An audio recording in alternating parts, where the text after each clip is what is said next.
we've covered some good ground in terms of things that people can take away to go and do themselves. I think we mentioned assessments, looking at brain, specific training for specific functions of the brain. You've mentioned biofeedback technology a couple times. Can you maybe recommend or go into some good products that you would recommend that I can link to, and why they're good? So, okay. So first, I have to be careful. We don't recommend particular products because we track hundreds of them. So I have to be careful not to be seen as what do the studies support? No. But I can, for example, I'm happy to say, and in fact, in the book, there's one that we mentioned that even today probably is the most reliable, is by that institute I mentioned of HeartMath, and the product is called M-Wave, and there are different sensors. Some sensors can be in your earlobe, or it can be in your fingertip. But before we can go more about products, but let's step back for a second. So, because stress and biofeedback are things that people don't understand the link very well. There's one very fun book, maybe you have read it, called Why Zebras Don't Have Ulcers. I have not, but it was mentioned in your book. It's amazing. It's by a guy called Robert Sapolsky, amazing scientist and guy. But the key idea is, like zebras, we are mammals. So we have the same kind of physiological stress response. If a zebra is in the wild and suddenly there is a lion approaching her only priority in life for the next 5 minutes is to run for her life, right? So the lion doesn't catch her. So in that moment, all her, let's call it long-term projects, shut down because they don't matter. It's a survival. So there's no creation of new neurons. There's no digestion. There's many things. All the body, all the energy goes to her cardiovascular system to run, and to her legs to run literally for her life.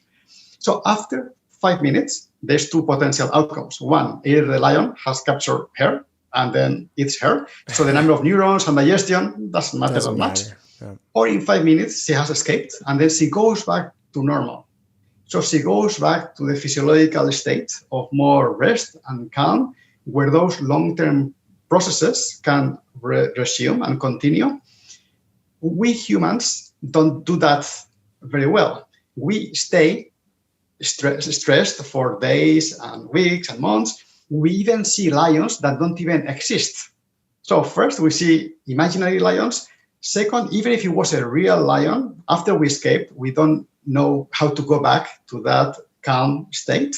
And that's where biofeedback is a useful tool, to be better aware first of, what's my current physiological state? Am I calm? Am I in my zone? Or am I super stressed? Am I angry? And second, what kind of meditation or breathing techniques or visualizing techniques can help me go back to that zone? So just to give you an example, first I used these devices. And there are games that come with this, but I was thinking of my most stressful boss, the one that was making my life miserable. And I could see in the biofeedback how my stress level spiked just by thinking of that. Well, so then I had to apply these techniques and see in how many seconds can I come back to a more neutral state. So that's what biofeedback is so useful for, at least for people who like metrics and who like technology. Was that a heart rate? A heart rate that you were? It's called heart rate variability. Right. Okay. So heart rate itself is not enough for what I'm talking, but heart rate variability, the pattern of change of heart rate, is the best measure of are you calm in a good state, or are you completely off balance? So that industry, because frankly, from the consumer side, so many coaches and many athletes and some psychologists use this. So professionals use technology like this, but consumers typically don't know what to do with this, don't use it. There's not such a mature industry. So I can mention some products or some companies, but still they're relatively small. The products, sometimes they're not perfectly user-friendly. They're a bit, so it's a bit more experimental at this point. But one, again, I mentioned M-Wave, and I can send you later, but it's the one I mentioned in the book. There is a new company there used to be a game that failed, but the game itself was very good. And then a company called Unite Technologies, but Unite, the is a Y, UNYTE Technologies. They're trying to resurrect. It's a very fun game that is based on biofeedback. So to win points and to accomplish tasks in the game, you have to learn how to regulate your physiological stress. And then, biofeedback is general. And then neurofeedback or EEG feedback is much more specific. So in that type of biofeedback, which is more specific, there's many companies, but I can mention two of them. Again, I don't say I recommend everyone uses them, but take a look. One more for practitioners and researchers is called Emotiv, EMOTIV. They have relatively cheap equipment that reads brainwaves pretty well, and you can learn a lot through just analyzing that. It's not at the consumer level. They had a Kickstarter campaign that worked pretty well, but then there were some manufacturing problems, and then people didn't know what to do with these devices. So the whole thing they still are now more focused on a professional market. The other company, the company is called Interaction, and the product is called Muse, MUSE.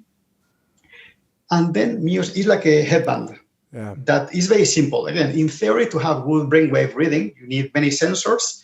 So the challenge is that you have many sensors, no one is going to wear a whole helmet. And there's a complexity of, is it wet? Do you have to, or can it be dry? But Muse is the first maybe consumer-friendly device that is based on biofeedback approaches that can be, I think, good enough for most people who like technology to learn maybe how to self-regulate thoughts, self-regulate emotions, applying these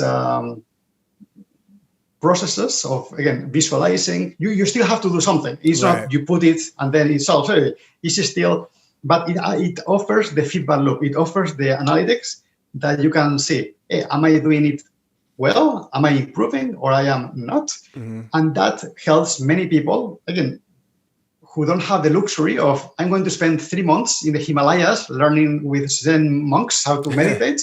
Well, if you have that, maybe that's the best approach. But if you just need something that you can apply, maybe 1 or 2 hours a week, and maybe hopefully see some results in 3-4 weeks, equipment like this can be useful. Yeah. I don't know if you golf or not, but they have some equipment that reminds me of this, where you can, put something on your golf club, practice your swing. You're not actually hitting a ball or anything, and it will tell you, the angle of your speed, the angle of your swing, the club head speed, and from there you can make adjustments, see what works, see what didn't. So it's kind of this. But I guess one major hurdle, like we were talking about before, to the biofeedback arena is consumer knowledge and education, because you kind of need that to scale along with what consumers know, right? But that reminds me of something. This is a regular Samsung. This is relatively new, but the Samsungs I had for maybe 10 years, the sensor itself, you can use them as a heart rate variability sensor. So you don't even need to buy all these things. If you know what you're doing, you just use them and you apply the breathing and you apply the visualizing, and you can self-regulate and see there. I'm not sure if the last iPhones have it. For a while, they have heart rate, but again, that's not heart rate variability.